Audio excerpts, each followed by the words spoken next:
Hello everyone. So we've already completed with our second chapter of the 11th biology, that is the cell cycle and the cell division.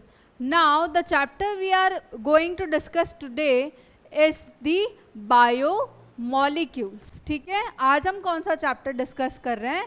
Biomolecules.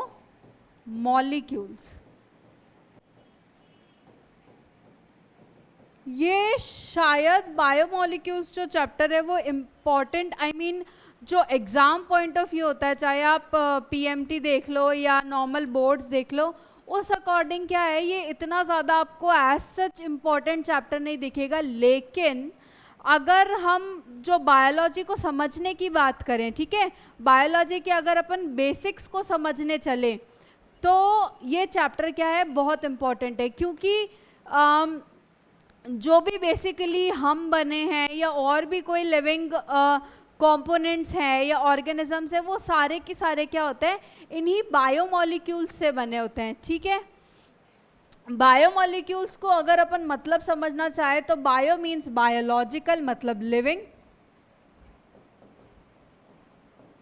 और molecules means molecules, मतलब जो भी substances हम में present हैं. तो जो molecules living substances में प्रेजेंट है या बायोलॉजिकल वर्ल्ड में प्रेजेंट है, उनको हम क्या कह देते हैं, बायोमोलिक्यूल्स. या हमारी एनसीईआरटी के अकॉर्डिंग उन्होंने बीच में, जब हम आगे चैप्टर डिस्कस करेंगे, उस टॉपिक में क्या लिखा हुआ है कि all the carbon compounds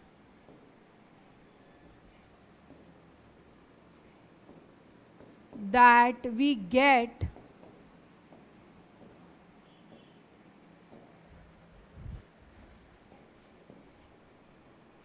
from the living,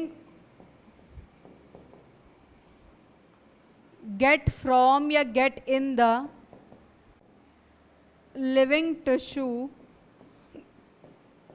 are known as biomolecules. ठीक है, ये क्या कह रहा है कि जो भी कार्बन कंपाउंड्स हमको लिविंग टिश्यूज़ के अंदर मिलते हैं, ठीक है, उन सभी को हम क्या कह सकते हैं, बायोमोलिक्यूल्स कह सकते हैं. ठीक है, अब जब हम इतनी बातें कर रहे हैं कि भाई जो सब्सटेंसेस मिलते हैं लिविंग ऑर्गेनिज्म, लिविंग टिश्यूज़ के अंदर, तो वो सब्सटेंसेस है कौन से जो लिविंग टिश्यूज़ में या ऑर्गेनिजम्स में मिलते हैं. ठीक है, कौन से ऐसे एलिमेंट्स या कौन से ऐसे कंपाउंड्स हैं जो हम लिविंग टिश्यूज़ में मिलते हैं, हमारे अंदर मिलते हैं. ठीक है, तो जब हम एक लिविंग टिश्यू का, अगर हम या जब भी हम एक लिविंग टिश्यू का एलिमेंटल एनालिसिस देखें, एलिमेंटल एनालिसिस मतलब कि जो एक टिश्यू है उसके अंदर क्या क्या एलिमेंट्स, क्या क्या कंपाउंड्स हैं जो उसको बना रहे हैं, ठीक है, वो अगर हम एनालिसिस करें तो हम देखेंगे कि जो लिविंग ऑर्गेनिजम्स है ना,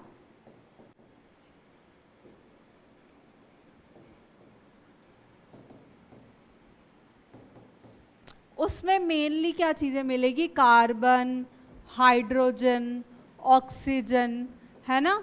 तो लिविंग ऑर्गेनिजम्स भी क्या होते हैं, कार्बन, हाइड्रोजन, ऑक्सीजन, इन्हीं मॉलिक्यूल्स से बने होते हैं. ठीक है, यही मॉलिक्यूल्स है जो मेनली हम में क्या होते हैं, प्रेजेंट होते हैं. ठीक है, वेयर एज अगर अपन अर्थ का क्रस्ट, मतलब ये तो एक लिविंग टिश्यू हो गया जिसका हमने एलिमेंटल एनालिसिस किया कि भाई इसमें क्या क्या प्रेजेंट है, लेकिन हम एक नॉन लिविंग टिश्यू लें अगर, ठीक है, नॉन लिविंग टिश्यू में भी हम मान लो कि अर्थ का क्रस्ट से अगर एक सैंपल ले, ठीक है, ये तो क्या हो गया, लिविंग सैंपल का रिजल्ट. अगर एक नॉन लिविंग सैंपल लें,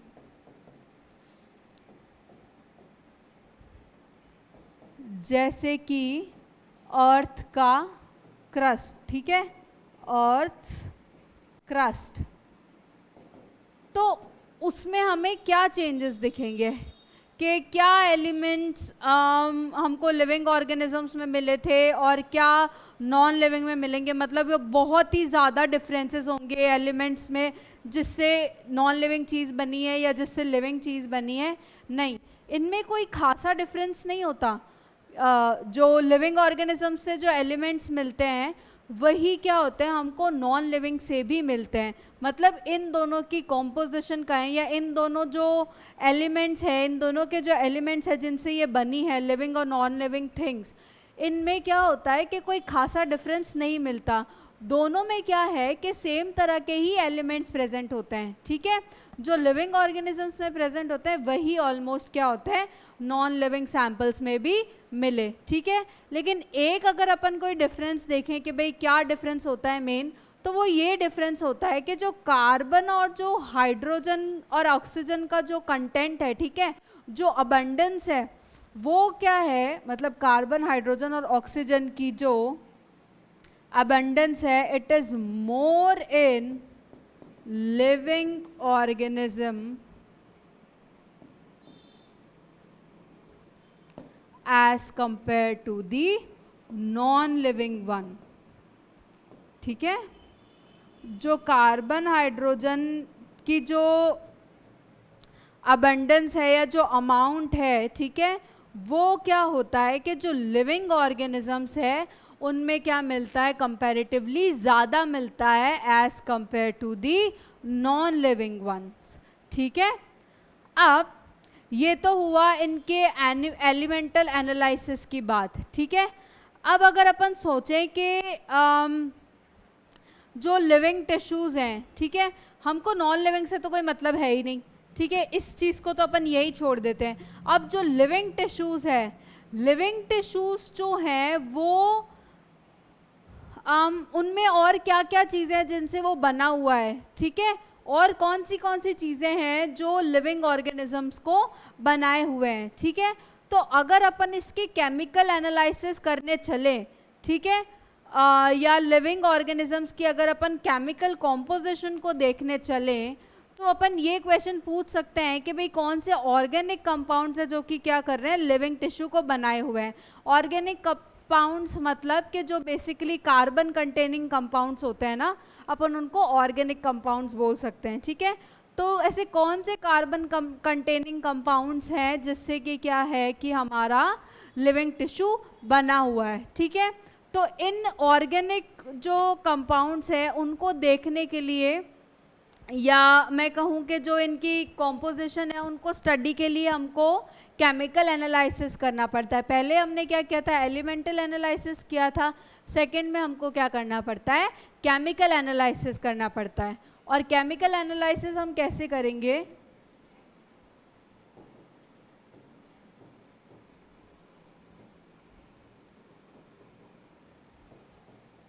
जो लिविंग टिश्यू है उसका एक सैंपल लेंगे, ठीक है, प्लस एक ट्राइक्लोरो एसिटिक एसिड लेंगे, ठीक है, ट्राइक्लोरो एसिटिक एसिड, ठीक है। जब हम ट्राइक्लोरो एसिटिक एसिड और लिविंग टिश्यू को ग्राइंड करेंगे with the help of a mortar and pestle. Mortar pestles क्या होते हैं कि जो हमने मतलब आप लोगों ने अपने घर में देखा होगा जिसमें हम चटनी या ये चीज़ें जो कूटने वाला काम होता है ना, तो वो किचन में जो कूटने वाला काम होता है वो जो हम जिससे करते हैं उसको हम साइंस की लैंग्वेज में बेसिकली ऐसी चीज़ों को मोटर पेसल बोलते हैं, ठीक है। तो हम क्या करेंगे, मोटर पेसल की हेल्प से लिविंग टिश्यू और ट्राइक्लोरो एसिटिक एसिड को, लिविंग टिश्यू को ट्राइक्लोरो एसिटिक एसिड में क्या करेंगे, ग्राइंड करेंगे, ठीक है। और इस पेस्ट को या इस सॉल्यूशन को हम उसके बाद क्या करेंगे, इसको हमने ग्राइंड किया, उसके बाद हम क्या करेंगे, एक चीज़ क्लॉथ में इसको क्या करेंगे, स्ट्रेन करेंगे, ठीक है। चीज़ क्लॉथ एक बहुत पतला सा कपड़ा होता है, ठीक है, क्लॉथ मटेरियल होता है, उसमें क्या होता है, अपन इसको स्ट्रेन करेंगे। स्ट्रेन कैसे करेंगे कि जैसे आपको पता है कि जो दही होता है, ठीक है, दही को जमने बाद हम कोई भी जनरली मतलब कुछ ऐसी चीज़ें बनाते हैं जिनमें हमको क्या चाहिए होता है, बिल्कुल गाढ़ा दही चाहिए होता है ना, योगर्ट जिसको अपन बोल सकते हैं। तो हमको क्या चाहिए होता है, बिल्कुल गाढ़ा दही चाहिए होता है। तो उस केस में हम क्या करते हैं कि एक पतला सा कपड़ा लेते हैं और उसमें दही को हम क्या करते हैं, बांध के रख देते हैं, ठीक है, ताकि क्या हो कि पानी पानी जो है वो नीचे आ जाए और जो हार्ड मटेरियल है ना, हार्ड मतलब पानी के कंपैरिजन में हार्ड, तो वो प्योर दही क्या है, ऊपर रह जाए उस कपड़े में। सिमिलरली हम क्या करते हैं, ये जो हमारा ग्राइंड करने के बाद ये जो सॉल्यूशन या ये जो मिक्सचर बनेगा उसको हम क्या करते हैं, एक चीज़ क्लॉथ से स्ट्रेन करते हैं, छानते हैं, ठीक है। तो उससे हमको क्या चीज़ें मिलेगी, दो चीज़ें मिलेगी। एक तो हमको फिल्ट्रेट मिलेगा और एक हमको रिटेंटेट मिलेगा। एक फिल्ट्रेट और एक रिटेंटेट मिलेगा। अब फिल्ट्रेट वो वाला पार्ट है जो कि छन के नीचे आ गया, ठीक है। जो पार्ट छन के नीचे आ गया वो क्या है, हमारा फिल्ट्रेट है। और जो पार्ट छन के नीचे नहीं आया, जो ऊपर ही अटक गया, वो हमारा क्या है, रिटेंटेट है, ठीक है, वो नीचे नहीं छना। इस फिल्ट्रेट पार्ट को जो कि छन के नीचे आ गया है उसको हम क्या बोलते हैं, एसिड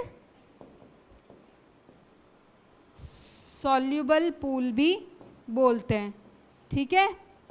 एसिड सॉल्युबल पूल क्यों बोलते हैं कि भाई ये जो मटेरियल था लिविंग टिश्यू का वो क्या हो गया, इस एसिड में सॉल्युबल हो गया, इस एसिड में मिल गया और क्या हो गया, नीचे आ गया, ठीक है, छन गया। लेकिन जो चीज़ एसिड में डिसॉल्व नहीं हो पाई वो क्या हो गई, ऊपर ऊपर रह गई, ठीक है। तो जो रिटेंटेड पार्ट है, जो ऊपर रह गया, जो छन नहीं पाया, उसको हम क्या बोलते हैं, एसिड इनसॉल्युबल। जो एसिड के साथ घुल के नीचे आ गया वो क्या हो गया, एसिड सॉल्युबल। और जो नीचे नहीं आ पाया, जो ऊपर रह गया रिटेंटेड, उसको हम क्या बोलेंगे, एसिड इनसॉल्युबल, ठीक है। अब जो एसिड सॉल्युबल पूल है उसमें जो साइंटिस्ट हैं या जिन्होंने भी एक्सपेरिमेंट किए, उन्होंने देखा कि इस एसिड सॉल्युबल पूल में क्या है, थाउजेंड्स ऑफ ऑर्गेनिक कंपाउंड्स हैं, ठीक है, थाउजेंड्स ऑफ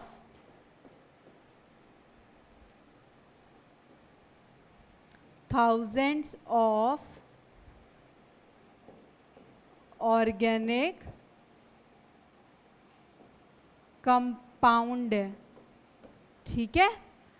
अब थाउजेंड्स ऑफ ऑर्गेनिक कंपाउंड है ये तो हमने देख लिया, लेकिन वो कंपाउंड कौन से ये भी हमको अब क्या करना है, देखना है। तो अब जो ऑर्गेनिक कंपाउंड के जो फर्दर स्टडी होती है वो कैसे होती है कि जो कंपाउंड्स हैं, ठीक है, हम क्या करते हैं कि पहले जो कंपाउंड हमको सर्च करना है या जिसकी हमको कॉम्पोजिशन देखनी है, जिस चीज़ को हमको आइडेंटिफाई करना है, उस सैंपल को हम लेते हैं, ठीक है। जो टिश्यू है हमने उसका सैंपल लिया, उसको हमने बहुत सारी सेपरेशन टेक्निक से निकाला। सेपरेशन टेक्निक से निकाला मतलब कि उसके अंदर जो कंपाउंड्स हैं उन सबको क्या किया, एक दूसरे से अलग किया। और तब तक हम उनको अलग अलग सेपरेशन टेक्निक से कराते गए जब तक कि जो हमको जो छोटा से छोटा फॉर्म है जो हमको चाहिए वो हमको क्या हो गया, मिल नहीं गया, ठीक है। फिर हम उस कंपाउंड को जब आइसोलेट कर लेते हैं और फिर उसको प्योरीफाई कर लेते हैं, मतलब प्योरीफिकेशन से मतलब वो जो कंपाउंड हमको चाहिए उनको अपन बाकी सारे कंपाउंड से क्या कर लेते हैं, अलग कर लेते हैं ना। उसके बाद अपन उस कंपाउंड की स्टडी करते हैं और फिर अपन को पता चलता है कि भाई इसका एलिमेंटल कॉम्पोजिशन क्या है और इसका फॉर्मूला क्या होगा या इस मॉलिक्यूल का क्या होगा, स्ट्रक्चर क्या होगा, ठीक है। अब ये तो हुई ऑर्गेनिक की बात।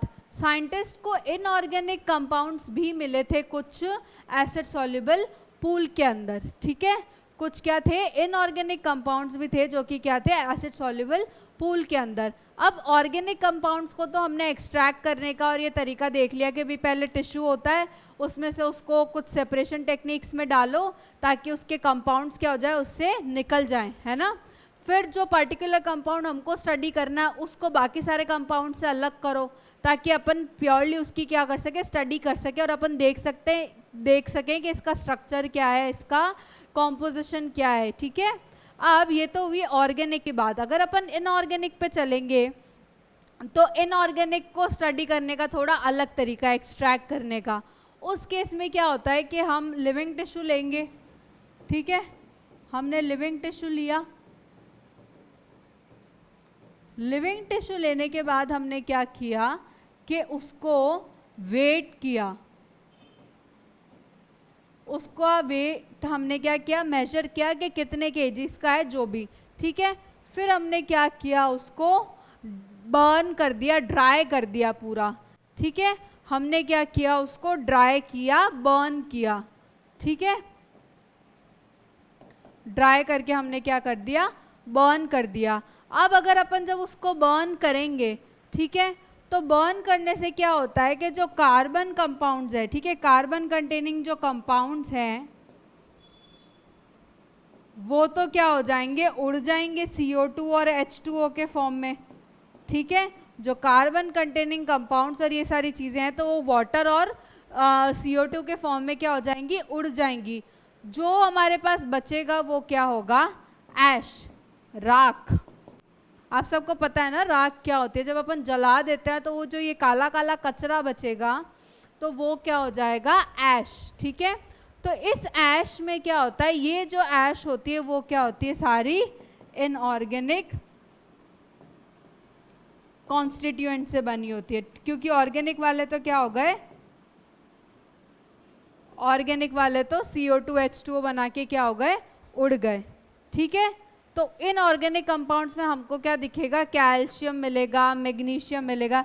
ये तो तरीका था, ठीक है, कैसे निकलेगा। बाकी ये करने के बाद अपन को क्या मिलता है, कैल्शियम और मैग्नीशियम जैसे क्या मिलते हैं, कॉन्स्टिट्यूएंट्स मिलते हैं लिविंग टिश्यू में, ठीक है। अच्छा, इनऑर्गेनिक कंपाउंड्स मैंने कहा था कि आप लोगों को क्या मिलते हैं, एसिड सॉल्युबल पूल में भी मिलते हैं। तो वो एसिड सॉल्युबल पूल जो है, ठीक है, उसमें कौन से इनऑर्गेनिक कंपाउंड्स मिलेंगे, सल्फेट और फॉस्फेट, ठीक है।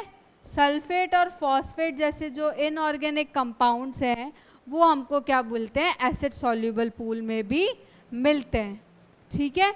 तो ये सब एग्जाम पॉइंट ऑफ व्यू से इम्पॉर्टेंट नहीं है, ये सब बस एक जनरल नॉलेज की जितनी बात है, ठीक है। तो मैं आपको ये इंट्रोडक्शन दे रही हूँ इस चैप्टर का। अब जो एलिमेंटल एनालिसिस है, ठीक है, जो अपन ने सबसे पहले किया था, उससे तो हमको क्या पता चलता है, एलिमेंटल एनालिसिस हमको क्या पता लगाता है कि कैल्शियम, ऑक्सीजन, हाइड्रोजन, क्लोराइड, ऐसी चीज़ें हमको क्या मिल जाती है टिश्यू से, ठीक है, थ्रू दी एलिमेंटल एनालिसिस, ठीक है। अब जो एनालिसिस अगर अपन कंपाउंड्स का एनालिसिस करते हैं तो उससे अपन को क्या पता चलता है, about the organic and the inorganic constituents या compounds present in the tissue, ठीक है। अगर अपन केमिस्ट्री पॉइंट ऑफ व्यू से देखें तो अपन क्या कर सकते हैं, इन ये जो अपन को कंपाउंड्स, ये जो अपन को कॉन्स्टिट्यूएंट्स मिलते हैं, इसको अपन क्या कर सकते हैं, और ग्रुप्स में डिवाइड कर सकते हैं, जैसे कीटोन्स, एल्डिहाइड्स, अल्कोहल, ये सारे क्या होते हैं जो ग्रुप होते हैं केमिस्ट्री में, ठीक है। आप लोगों ने अपने 10th में पढ़ा होगा इन सारे ग्रुप्स को, एल्डिहाइड्स, कीटोन्स, ठीक है। तो अपन केमिस्ट्री पॉइंट ऑफ व्यू से तो इन कंपोनेंट्स को अपन क्या कर सकते हैं, या कंपाउंड्स को अपन इन ग्रुप्स में क्या कर सकते हैं, क्लासिफाई कर सकते हैं, एरोमेटिक कंपाउंड्स एक्सेट्रा, ठीक है। लेकिन अगर अपन बायोलॉजिकली बात करें, ठीक है, तो बायोलॉजिकली अपन क्या करते हैं, इन कंपाउंड्स को 3 में कर सकते हैं classify. First one is the amino acids, second one is the nucleotide bases,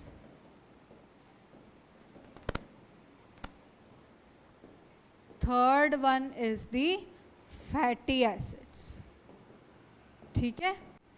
हम क्या कर सकते हैं, बायोलॉजिकली ये जो हमको कंपोनेंट्स मिलते हैं हम इनको क्या करते हैं, 3 पार्ट्स में डिवाइड कर देते हैं, the nucleic acids, the nucleotide bases, the amino acids and the fatty acids. ठीक है, अब सबसे पहले अपन क्या किसको डिस्कस करेंगे, एमिनो एसिड्स को. ठीक है, इस क्लास में हम क्या करेंगे, सिर्फ एमिनो एसिड्स को डिस्कस करेंगे. बाकी जो न्यूक्लियोटाइड बेसिस हैं और फैटी एसिड्स हैं will discuss in the next class.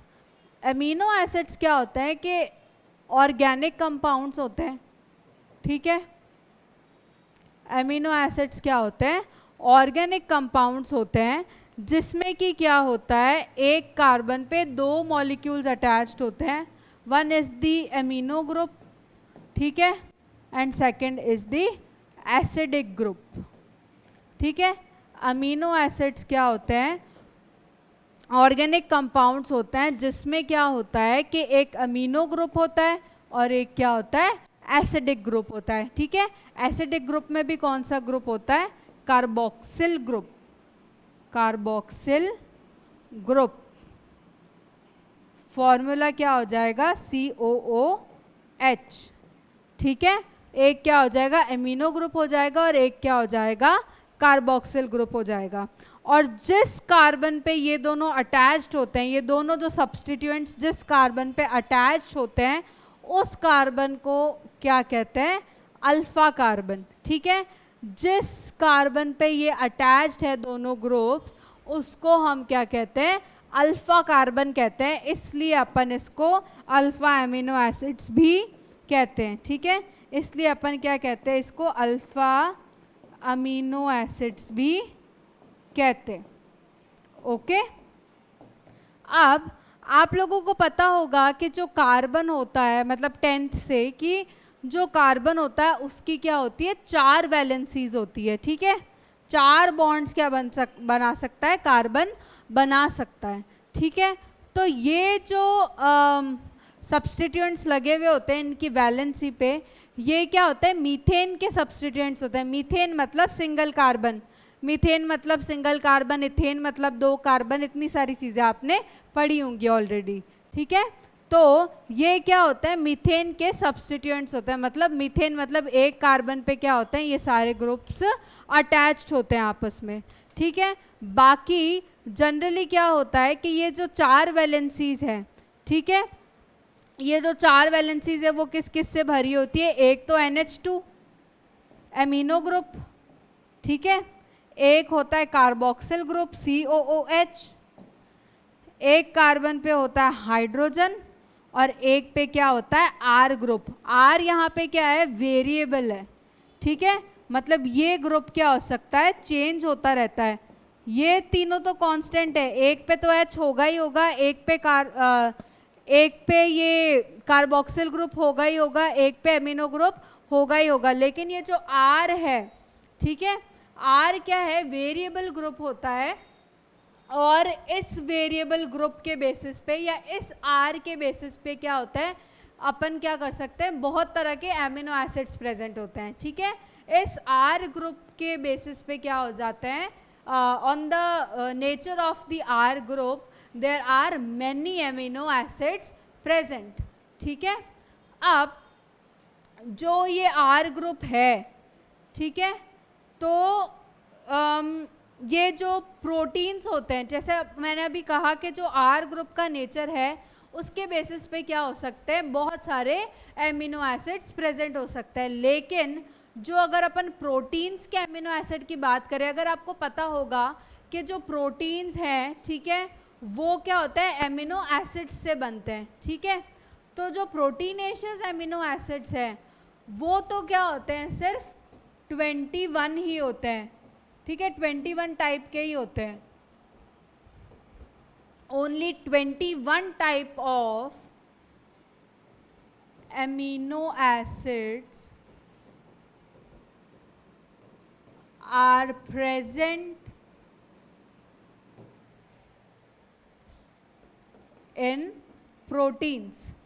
ठीक है, प्रोटीन्स में जो एमिनो एसिड्स प्रेजेंट होते हैं वो तो क्या होते हैं, 21 तरह के एमिनो एसिड्स होते हैं जो क्या होते हैं, प्रोटीन्स में प्रेजेंट होते हैं. ठीक है, अब ये जो प्रोटीन है, ठीक है, ये जो प्रोटीनेशियस एमिनो एसिड्स हैं उसमें भी क्या होता है कि ये आर ग्रुप वेरी कर सकता है, ठीक है। ये जो प्रोटीनेशियस एमिनो एसिड है उसमें भी क्या करता है, आर ग्रुप वेरी करता है। अगर ये आर ग्रुप हाइड्रोजन है, ठीक है, तो हम उसको क्या कह सकते हैं, ग्लाइसिन। अगर ये आर ग्रुप हाइड्रोजन है तो हम उसको क्या कह सकते हैं, ग्लाइसिन, ठीक है। इसका स्ट्रक्चर कैसा हो जाएगा, एक कार्बन पे अमीनो एसिड, एक कार्बन पे कार्बोक्सिल ग्रुप, एक कार्बन पे हाइड्रोजन, और वेरिएबल भी क्या है हमारा, ग्रुप हाइड्रोजन। तो जो ग्लाइसिन एमिनो एसिड है वो क्या दिखेगा, ऐसा दिखेगा, ठीक है। अगर ये वेरिएबल ग्रुप मिथाइल है, ठीक है, अगर ये वेरिएबल ग्रुप क्या है, मिथाइल है,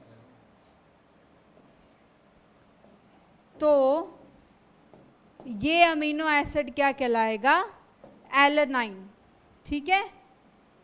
अगर जो वेरिएबल ग्रुप मिथाइल है तो ये क्या कहलाएगा, एलेनाइन, ओके। और अगर ये वेरिएबल ग्रुप हाइड्रोक्सी मिथाइल है, ठीक है, अगर ये वेरिएबल ग्रुप क्या है, हाइड्रोक्सी मिथाइल है, तो अपन इसको क्या कह देंगे, सीरीन, ठीक है। अगर ये वेरिएबल ग्रुप क्या है, अगर हाइड्रोक्सी मिथाइल है तो अपन इसको क्या कह देंगे, सीरीन एमिनो एसिड, ठीक है। ये जो एमिनो एसिड की प्रॉपर्टीज़ हैं, ठीक है, जो फिजिकल और केमिकल प्रॉपर्टीज़ है वो क्या होती है, मेनली इस कार्बोक्सिल ग्रुप पे और इस एमिनो एसिड ग्रुप पे और इस आर ग्रुप पे ही डिपेंड करती है ना। एच से अपना एच कोई लेना देना नहीं है। जो भी इसके फिजिकल केमिकल प्रॉपर्टीज़ है वो क्या करती है, इस कार्बोक्सिल ग्रुप पे, इस हाइड्रोजन ग्रुप, सॉरी, इस कार्बोक्सिल, इस अमीनो ग्रुप और इस आर ग्रुप पे ही क्या करती है, डिपेंड करती है। तो on the basis of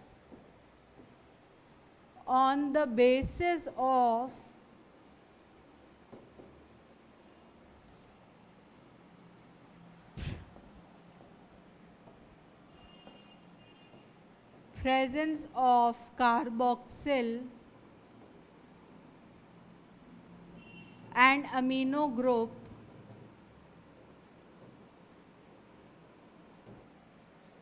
the amino acids can be acidic, ठीक है, बेसिक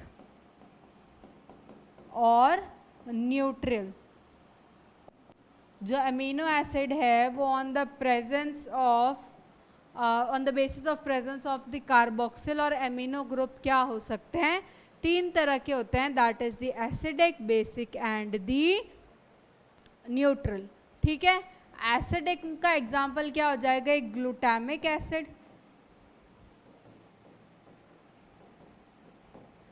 बेसिक का एक एग्जांपल हो जाएगा लाइसिन,